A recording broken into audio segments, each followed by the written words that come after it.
Genesis 21. Isaac is born. The Lord blessed Sarah, as he had promised. And she became pregnant and bore a son to Abraham when he was old. The boy was born at the time God had said he would be born. Abraham named him Isaac. And when Isaac was 8 days old, Abraham circumcised him, as God had commanded. Abraham was 100 years old when Isaac was born. Sarah said, "God has brought me joy and laughter. Everyone who hears about it will laugh with me." Then she added, "Who would have said to Abraham that Sarah would nurse children? Yet I have borne him a son in his old age." Hagar and Ishmael depart. The child grew, and on the day that he was weaned, Abraham gave a great feast. One day Ishmael, whom Hagar the Egyptian had borne to Abraham, was playing with Sarah's son Isaac. Sarah saw them and said to Abraham, "Send this slave and her son away. The son of this woman must not get any part of your wealth, which my son Isaac should inherit." This troubled Abraham very much, because Ishmael also was his son. But God said to Abraham, "Don't be worried about the boy and your slave Hagar. Do whatever Sarah tells you, because it is through Isaac that you will have the descendants I have promised. I will also give many children to the son of the slave woman, so that they will become a nation. He too is your son." Early the next morning Abraham gave Hagar some food and a leather bag full of water. He put the child on her back and sent her away. She left and wandered about in the wilderness of Beersheba. When the water was all gone, she left the child under a bush, and sat down about 100 yards away.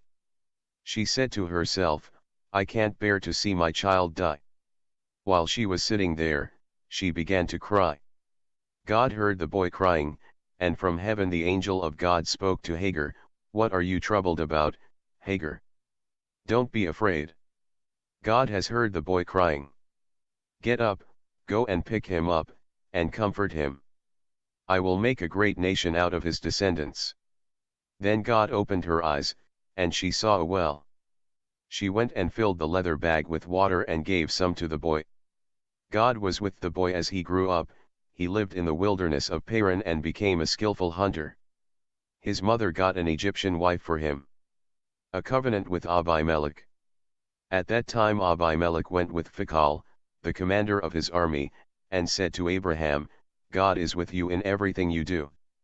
So make a vow here in the presence of God that you will not deceive me, my children, or my descendants. I have been loyal to you, so promise that you will also be loyal to me and to this country in which you are living." Abraham said, "I promise." Abraham complained to Abimelech about a well which the servants of Abimelech had seized. Abimelech said, "I don't know who did this. You didn't tell me about it, and this is the first I have heard of it." Then Abraham gave some sheep and cattle to Abimelech, and the two of them made an agreement. Abraham separated 7 lambs from his flock. And Abimelech asked him, "Why did you do that?" Abraham answered, "Accept these 7 lambs. By doing this, you admit that I am the one who dug this well." And so the place was called Beersheba, because it was there that the two of them made a vow. After they had made this agreement at Beersheba, Abimelech and Phicol went back to Philistia. Then Abraham planted a tamarisk tree in Beersheba and worshipped the Lord, the everlasting God. Abraham lived in Philistia for a long time.